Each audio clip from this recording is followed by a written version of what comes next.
Assalamualaikum warahmatullahi wabarakatuh. Pada kesempatan ini saya akan mempresentasikan bagaimana salah satu contoh menghitung gaji guru ya untuk sebuah sekolah. Jadi di sini yang pertama kita mulai dari ada parameter perhitungannya dulu. Nah, jadi di sini ini adalah titik awal mulai. Jadi misalnya ini tanggal hari ini, terus ya yang pertama ini slip penggajian bulan apa kita mau buat ya ini. Ini penggajian bulan apa, terus kemudian jumlah hari kerja bulan ini, jadi hari efektif kerja bulan ini ada berapa hari gitu, maka ini nanti akan berubah-ubah. Bisa jadi 19, bisa jadi 22 gitu, sesuai dengan hari efektif gitu. Karena ini akan mempengaruhi nanti ke transport ya, akan berhubungan ke transport, ke tunjangan segala macamnya, karena perhitungannya berdasarkan pengalinya dengan ini. Nah, terus kemudian ada kenaikan gaji per tahun. Jadi ini setiap tahun kenaikan gajinya berapa semuanya gitu loh. Terus kemudian ini gaji golongan, kenaikan gaji golongan. Jadi nanti kalau kita lihat di, gaji pokok, maka, di sini akan muncul setiap 1 tahun itu akan naik 5%. Contoh ini golongan 3 ya. Jadi golongannya ada 4, 1, 2, 3, dan 4. Nah, contoh golongan 4 ini untuk yang S1 linear. Jadi S1 linear itu contoh misalnya tahun pertama itu 621, maka tahun kedua gaji pokoknya akan naik jadi 652. Itu kenaikannya dari tahun pertama ke tahun kedua itu sebesar 5%. Nah, kalau persennya itu contoh ya, ini bisa diedit, bisa diubah. Nah, terus kemudian yang kedua, kenaikan gaji golongan. Jadi ini dibuat sistemnya, eee, karyawan itu akan naik tiap tahun gajinya selama 4 tahun ya, selama 4 tahun dia akan naik seperti ini. Lah terus kemudian di sini nanti akan ada, di tahun kelima itu akan ada kenaikan gaji ke golongan. Kalau awalnya 3A golongan penggajiannya, maka di tahun kelima dia pindah ke sini, dari 718 di tahun keempat, tahun kelima itu gaji pokoknya jadi 792. Kenaikannya itu tidak sama dengan kenaikan gaji per tahun. Jadi kalau kita lihat kenaikan gaji per tahunnya 5%, maka ketika pindah golongan ke golongan setelahnya, itu selisihnya 10% untuk di contoh ini. Dan ini akan berlaku otomatis semuanya ya, semuanya sampai ke bawah gitulah. Dan nanti masa kerja karyawan itu sampai maksimal itu di 20 tahun. 20 tahun itu ndak bisa naik lagi secara gajinya ndak bisa naik, gaji pokoknya tetap di situ di 1.906.000 mentok ya. Nah, kita lanjutkan berikutnya untuk tunjangan jabatan gitu kan. Nah, tunjangan jabatan, eee, ini ada 50 tunjangan jabatan. Nah, kalau tunjangan jabatan itu perhitungannya seperti ini, kita masuk ke tunjangan jabatan ya dan operasional. Jadi tunjangan jabatan ini kita sudah mendata mulai dari semua jabatan yang ada di sekolah, mulai dari manajemen, manajer sarana prasarana, ini mungkin bisa jadi pihak yayasan yang sebenarnya kan secara, normalnya tidak bisa menerima gaji, tapi karena memang ya setiap hari juga harus mungkin memantau pembangunan atau memantau keuangan gitu loh, koordinatornya, maka mendapatkan jabatan sebagai manajer Sarpras gitu, atau mungkin ada mekanisme lainnya. Nah, terus kemudian ada jabatan akademik, kepala sekolah, wakil bidang kurikulum, sampai ke bawah ini, sampai ke satpam. Dan ini sudah berusaha kita yang pertama, faktor penilaiannya adalah untuk menjadi manajer sarana prasarana itu minimal kualifikasi pendidikannya tuh harus berapa. Jadi misalnya harus S1 ya. Nah, maka kita buat S1 di sini gitu loh. Terus kemudian kepala sekolah juga kan harus S1. Kalau misalnya D3 belum bisa menjadi kepala sekolah. Terus kemudian di sini Eee, kita isi semuanya gitu loh. Jadi sampai ke satpam pun itu sebenarnya contoh security itu ndak harus S1. Jadi security itu SMP pun cukup gitu loh. Karena memang keahlian SMP udah cukup gitu. Nah, berikutnya, pendidikan tuh akan diskor di sini, skornya atau dinilai ya, dikasih penilaian. Artinya pendidikan dari SD itu 1, kemudian S3 itu poinnya 8. Jadi kalau dia, jabatannya itu membutuhkan skill S1, maka ya nih kita lihat di sini skornya berapa, 6, maka bobot pendidikannya adalah 6. Nah, terus selain bobot pendidikan, ini ada lagi bobot kerja, bobot beban tanggung jawabnya gitu loh, sebagai, memegang amanah itu. Contoh, di sini untuk menjadi kepala sekolah itu amanahnya itu 6 bobotnya gitu loh, maka faktor pengalinya adalah 6. Terus kemudian, lebih turun lagi mungkin ke wakil kepala sekolah. Nah, wakil kepala sekolah ini kalau hanya satu itu bobotnya mungkin 2,5. Bobot tanggung jawab ya, bukan beratnya pekerjaan ya, bukan teknisnya gitu, tapi tanggung jawabnya gitu. Nah, terus kemudian sampai wali kelas ini sudah di-scoring gitu. Nah, untuk skornya ini bisa diubah sama nanti disesuaikan dengan kondisi. Lah berikutnya, kita akan menilai per hari itu berapa bobot kerja plus bobot pendidikan itu. Kalau ini saya buat 825, maka ketika dia menjabat sebagai kepala sekolah SMA ini ya, SMA, setiap hari itu dihitung jabatannya itu 825.000 Rp825 dikali bobot kerjanya, dikali 6 dikali bobot pendidikan. Maka, dapat itu, terus kemudian dikali dengan jumlah hari efektif ya. Ini kan hari efektif, maka di sini ada 564.300 gitu. Maka dapatlah tunjangan jabatannya. Jadi itu cara mendapatkan tunjangan jabatannya. Nah, sekarang kita kembali lagi.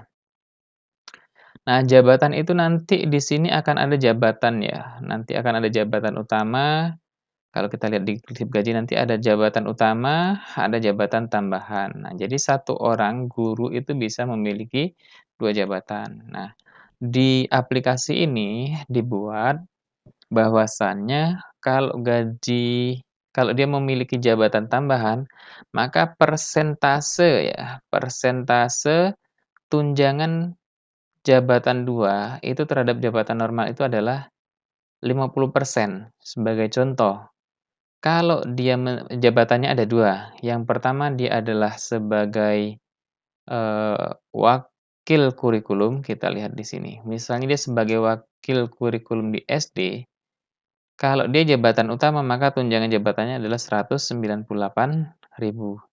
Ternyata selain wakil bidang kurikulum, dia juga menjabat sebagai wali kelas, misalnya wali kelas SD, ini ya. Wali kelas SD, karena dia itu normalnya, kalau dia sebagai jabatan utama itu 113.000, tapi karena itu jabatan tambahan, maka dipoinkan 50% dari jabatan utama tadi, jabatan seharusnya gitu loh. Jadi 50% dari 113.000 gitu loh. Maka ketika menjabat sebagai wali kelas, yang pertama jabatannya wakil kurikulum, dia akan mendapatkan gajinya sebesar jabatan wakil kurikulum SD tadi 198, kemudian sebagai wali kelas dia akan mendapatkan bukan 113, tetapi mendapatkan separuh ya, 50% dari 113 itu. Oke, kita kembali lagi ke parameternya.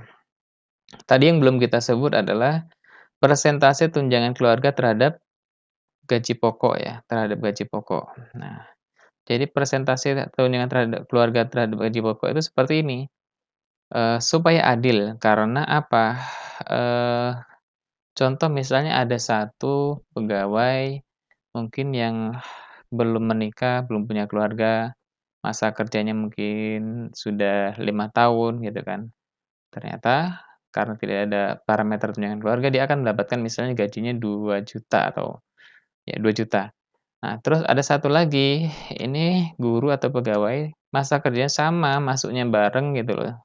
Pendidikan sama gitu kan, parameternya sama, tapi dia punya anak gitu, seharusnya kan punya anak dan keluarga, seharusnya kan mendapatkan tunjangan keluarga. Maka kalau kita mau proporsional, sudah selayaknya kita berikan tunjangan keluarga. Berapa besar tunjangan keluarga? Ini silakan diatur di sini.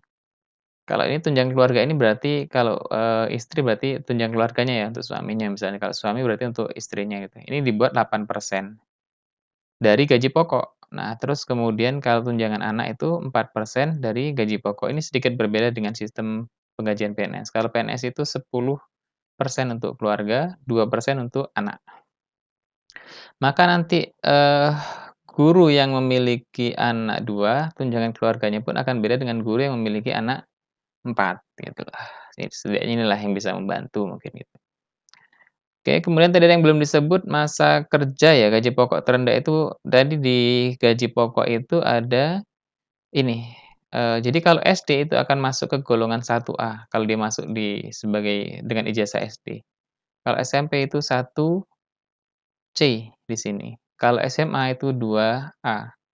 Kalau S1 linear itu 3A. Nah, kalau S1 tidak linear itu masuknya ke 2D, supaya ada perbedaan. Memberikan keadilan ya, walaupun selisihnya kan tidak terlalu banyak ini, 591 dengan 621. Tapi harus ada perbedaan antara yang satu linear dan S1 tidak linear. Terus kemudian S2 itu di 3B, S2 tidak linear ya, kemudian S2 linear itu di 3C. Nah, kalau S3 itu di 4A. Itu kalau pakai ijazah formal. Nah, kalau dia menggunakan ngambil jalur tahfiz, hafalan, maka pakai yang atas ini. Silakan disesuaikan. Contoh misalnya dia hafal 5 juz, maka gajinya itu setara dengan 2A. Kalau 20 juz setara dengan S1 linear. Kalau 30 juz itu setara dengan S2 linear. Kalau sanad itu setara dengan S3, seperti itu. Nah, kita kembali lagi ke parameter gaji pokok. Nah, terus kemudian ini adalah tunjangan transportasi per kehadiran. Jadi ini dibuat satu kali masuk itu mendapatkan tunjangan transportasi, anggap saja pengganti Pertalite ya. Satu hari itu 10.000 dan ini akan menjadi nanti pengalinya kalau dia masuknya cuman 15 hari maka dikalinya dengan 15 hari. Kemudian jam mengajar itu per jam ini GTT, guru tidak tetap ya. Jadi kalau ada guru tidak tetap yang datang mengajar artinya dia tidak standby di sekolah, maka 1 jamnya itu dihargai dengan 10.000. Nah, terus kemudian ini tunjangan lembur per jam. Nah, kalau ada guru yang lembur, 1 jam dihitung 5.000. Nah, terus kemudian ini ada tunjangan operasional. Tunjangan operasional itu sebesar 50% dari tunjangan jabatan. Dan ini tidak semuanya mendapatkan tunjangan operasional, hanya beberapa jabatan saja. Terus kemudian ada tunjangan kelebihan jam mengajar. Nah, jadi ini contoh misalnya kewajiban guru mengajar itu kan 24 jam. Ternyata ada satu orang guru itu mengajarnya sampai 28 jam, maka yang 4 jam itu akan dihitung kelebihan jam mengajarnya itu sebesar 5.000 kali jumlah jam mengajarnya. Kemudian tunjangan piket, ini kalau piket, terus tunjangan tahfiz ya, 1 juz itu 50.000 dan di sini dibuat ini bisa diatur sesuai dengan kemampuan dari yayasannya seperti apa. Nah, di sini, kalau kita lihat untuk, 1 juznya itu 50 dan ketika sampai di juz 15 itu tetap, 15 ke atas itu 750.000 tunjangan tahfiznya ya. Ini disesuaikan nanti bisa diatur, kalau mau terus naik juga bisa. Terus kemudian ada, potongan keterlambatan ini. Jadi terlambat setiap menit itu Rp200. Silakan nanti dikali 1 bulan itu terlambatnya berapa. Kemudian ada, potongan izin gitu loh. Nah, jadi kalau ini potongan izin ini jumlah izin per jumlah wajib hadir dikali dengan gaji pokok. Nah, jadi kalau dia tidak hadir, 2 hari, maka dihitung 2 per misalnya kewajiban masuknya itu 20 hari selama bulan itu, 2/20 dikali gaji pokoknya, berarti 1/10 dari gaji pokok pemotongannya. Nah, seperti itu seterusnya. Baik, sekarang kita akan mensimulasikan, ya, kita akan mensimulasikan untuk gajinya. Contoh ini ada satu orang ya. Nah, kita mulai, cek ini jumlah hari masuk, nah ini jumlah hari masuknya pegawai yang bersangkutan ya.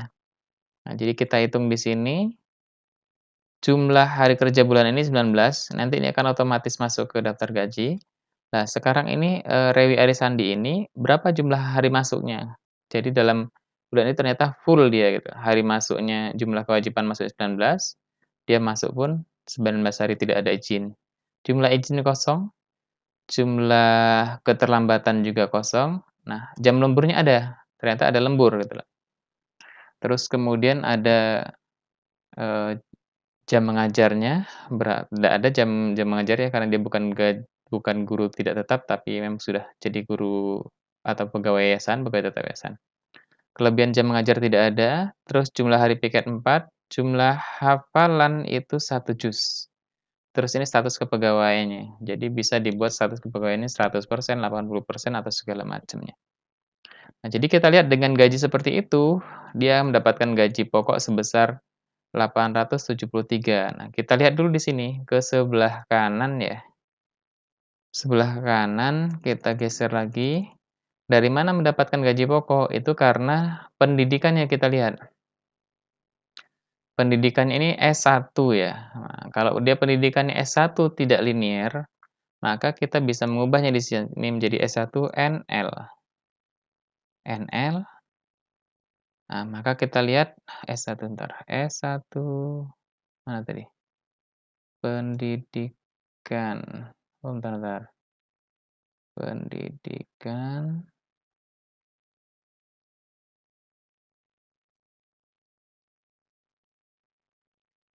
pendidikan jabatan utama.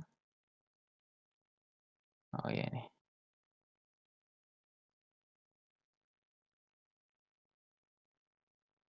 Pendidikannya misalnya kita buat S1 NL ya. Kalau tadi S1 ini 832, kalau S1 kita buat jadi berapa? Nah, ini berubah jadi 8. Kalau S1 linear itu 873, kalau S1 nonlinear gitu, N1 nonlinear, maka di sini akan berubah ini nanti, kita enter ya. Nah, gajinya akan mengikuti sesuai dengan kalau D3 pun dia akan berubah, misalnya ini D3. D3. Nah, maka kita lihat ini gaji pokoknya berubah. Oke, kita kembalikan dia S1 linear gitu ya. Nah, terus ini TMT. TMT ini langsung berhubungan dengan masa kerja. Jadi kalau ini akan menghitung otomatis. Jadi berhubungan dengan kalau kita hari ini tanggal berapa. Hari ini jadi nanti ini hubungannya ke sini. Tanggal mulai masuk di yayasan itu tanggal berapa, terus hari ini tanggal berapa, dikurangin nanti akan dapat masa kerja. Ini otomatis. Jadi kita tidak perlu hitung lagi, sudah langsung otomatis dapat masa kerjanya. Berapa tahun dia sudah bekerja di yayasan ini. Ini TMT pegawai tetap, silakan di-skip tidak apa-apa ya. Nah, terus ini nanti berhubungan ke tunjangan status berkeluarga. Kalau 0, maka dia tidak mendapatkan tunjangan. Nah, gitu. Itu tidak mendapatkan tunjangan keluarga. Nah, supaya lebih jelas kita lihat ke bagian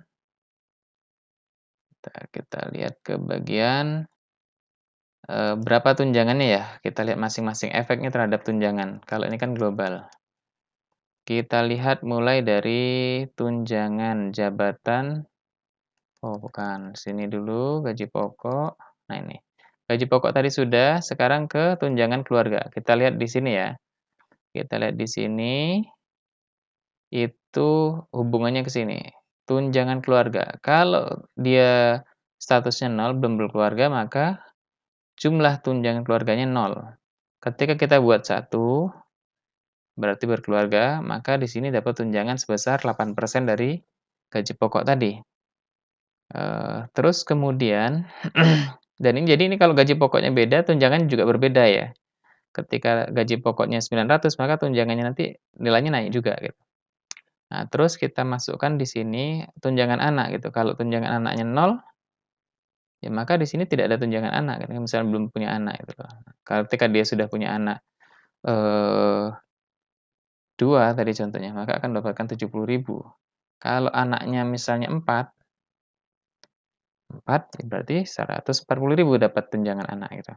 Terus kemudian tunjangan jabatan. Tunjangan jabatan kita lihat, jabatannya apa? Kita tinggal ngetik aja di sini. Kita ketik aja di sini jabatannya apa? Jabatan yang diberikan kepada ini. Ini akan mengacu ke jabatan operasional ini. Jadi harus sama ngetiknya ini di sini. Ternyata oh jabatannya bukan kepala sekolah, misalnya jabatannya adalah wakil bidang asrama. Maka kita tinggal copy aja nih, copy. Copy, pindahkan ke daftar gaji tadi, ini jabatannya misalnya. Nah, maka gaji tunjangan jabatannya itu berubah jadi 198.000. Kita kembalikan aja ke kepala sekolah ya. Nah, terus jabatan tambahan, ini jabatan tambahan tadi. Jabatan tambahannya apa? Misalnya wali kelas. Jadi kalau dia tidak punya jabatan tambahan, di sini jabatan nilai tunjangan jabatan tambahannya pun tidak ada. Jadi kita lihat di sini, kita kasih misalnya ternyata jadi wali kelas juga di SD gitu loh. Nah, ini namanya harus sama. Kalau namanya nggak sama, nanti tidak keluar angkanya.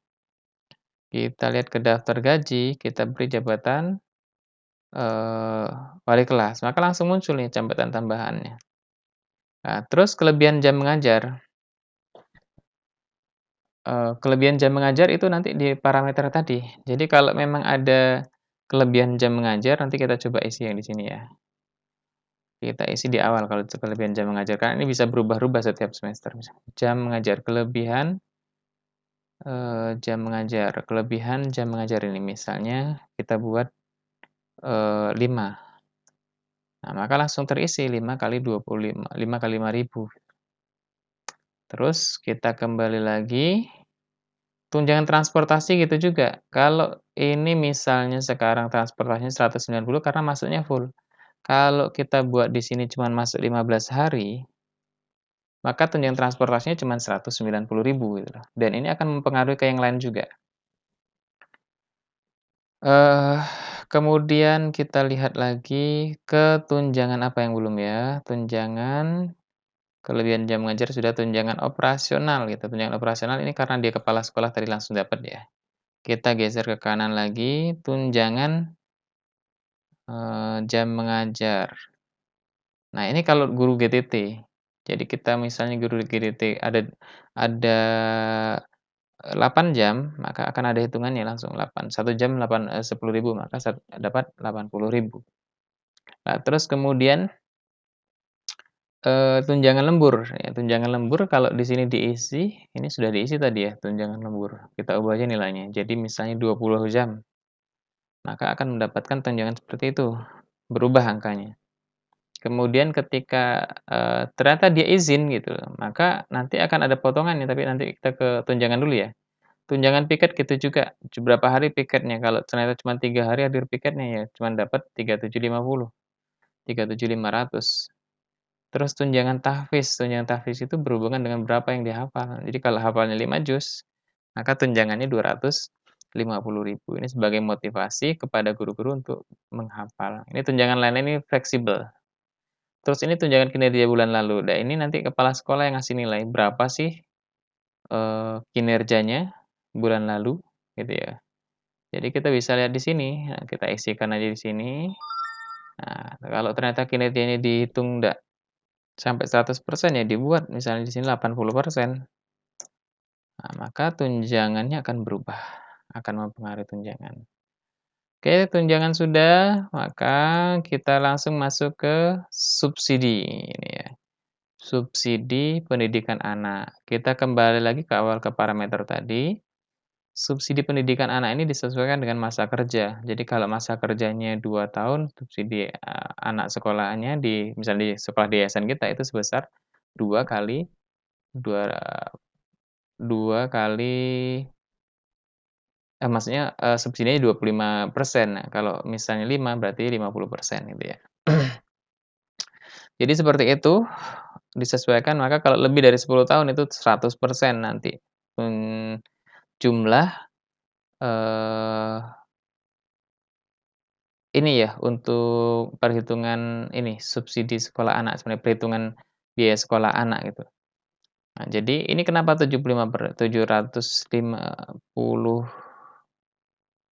sebentar, jumlah SPP. Oh ini, kan dia dapat tunjangan sebesar 75%. Nah, kalau jumlah SPP anaknya di sekolah ini, di yayasan kita itu 100.000, maka subsidinya adalah sebesar 75.000. Dia dapat dapat, tambahan ya fasilitas 75.000 gitu. Dan ini bisa dimasukkan juga fasilitasnya. Dibayarkan BPJS apa enggak, segala macam gitu ya. Nah, terus kemudian kita lanjutkan, Kalau total pendapatan, nah berikutnya kalau ada potongan, ini potongan ini berhubungan dengan, izin ya, potongan izin misalnya. Potongan izin itu kalau kita lihat di sini, kalau dia izinnya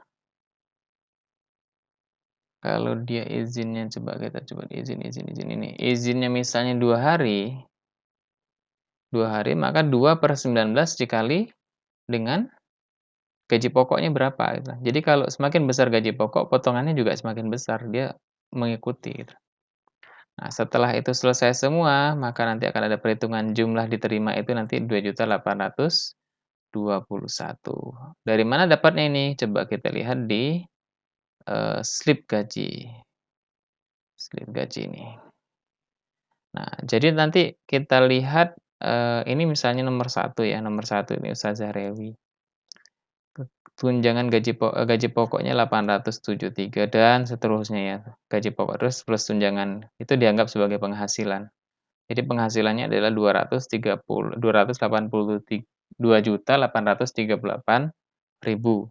Nah, terus kemudian fasilitas apa yang didapatkan, misalnya ini subsidi sekolah anaknya itu 75.000, gitu ya. Maka total penghasilannya adalah 2.913.000 gitu loh, dia dapat uang gitu loh. Terus sekarang potongannya, kalau dia izin 2 hari berarti dipotong 92.000.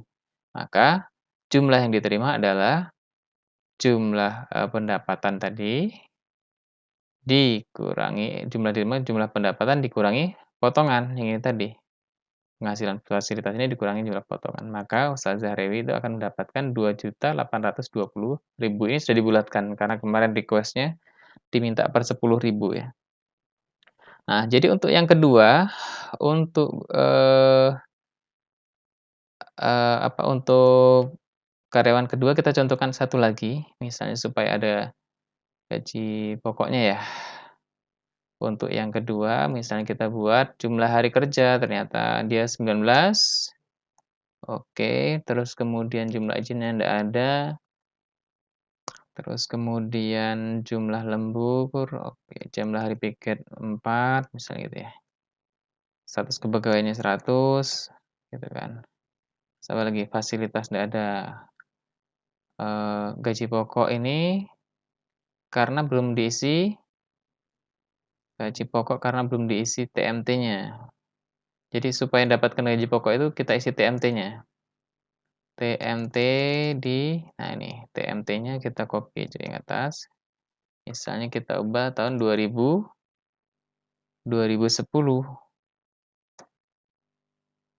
Nah, gitu.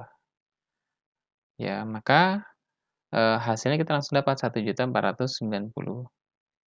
Misalnya kita contohkan aja ya, kita bedakan aja sama-sama, parameternya sama, tetapi,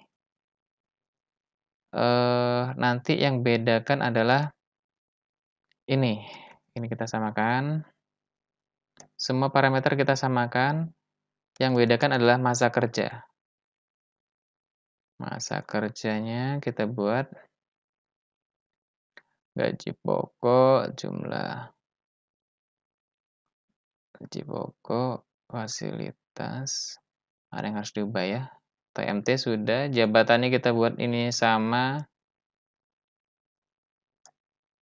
jabatannya juga sama, gitu ya. Minggir dulu. Kita geserkan lagi, kinerjanya juga sama. Nah, tunjangan lain-lain, jumlah penghasilan, terus SPP, oh ini, SPP anaknya di sekolah ini berapa? Oke. Nah, ini jumlahnya sama. Ketika kita ubah ya, di TMT, misalnya selisih 4 tahun ya, kita buat misalnya 2010, maka kita lihat di sini, oh ada yang salah nih, 2004, oh ya semakin lama. Semakin lama, masa kerja maka kalau selisih 4 tahun itu 3.100.000-an ini gajinya. Tapi ketika dia di tahun 2018 masuknya, kita misalnya kita 18, maka gajinya adalah 2.540.000 dengan jabatan yang sama, semua parameter yang sama, maka gajinya itu selisih, berbeda, gitu. Jadi kalau kita buat tahun 2015 berapa ya? Selisih 1 tahun misalnya gitu, 15. Selisihnya adalah 2.760.000, sekitar berapa itu? 100, enggak sampai ya. Berarti 60.000 selisihnya gitu. Sementara kalau kita lihat selisih 1 tahun itu di gaji pokok ya, di gaji pokok 1 tahun itu di 3A nggak sampai 60.000 ini. Oke, jadi seperti itu, prinsip perhitungan. Jadi dengan sistem ini nanti ini yang pertama hasilnya, output-nya daftar gajinya ini, output-nya kita tinggal print aja, print, file, print, nah kita tinggal print aja ini. Ini di-print bisa jadi daftar gajinya. Langsung daftar gaji, tanda tangan di sini. Jadi untuk rinciannya itu ndak sampai ke guru. Kita print aja berapa yang dibutuhkan ya. Misalnya sampai berapa halaman ini? Oh, cuman 1 halaman ya. Nah, 1 halaman, ya udah di-print aja yang ini. Nah, terus kemudian yang kedua output-nya adalah, slip gajinya. Slip gaji kita lihat di sini. Slip gaji ini tinggal mengganti saja, contoh tadi nama untuk nomor 1 saja Rewi Arisandi, nomor 2 karyawan nomor 2, nah itu langsung berubah semuanya ini, tinggal ganti seperti itu, 30. Jadi mungkin seperti itu, nanti kalau ada yang mau ditanyakan lebih jelas mungkin bisa kontak via WA atau media yang lain, dan ini bisa di-print langsung ke, kalau kita print di PDF ya, print ke PDF, contohnya ini langsung di-print. Tergantung printernya nanti nyetingnya, itu bisa di, setting di amplop gitu, amplop yang panjang itu. Mungkin gitu, mudah-mudahan bermanfaat. Kalau ada yang dibutuhkan informasi lebih lanjut, silakan hubungi saya nanti di nomor ini, 0811 364 kali 72. Assalamualaikum warahmatullahi wabarakatuh.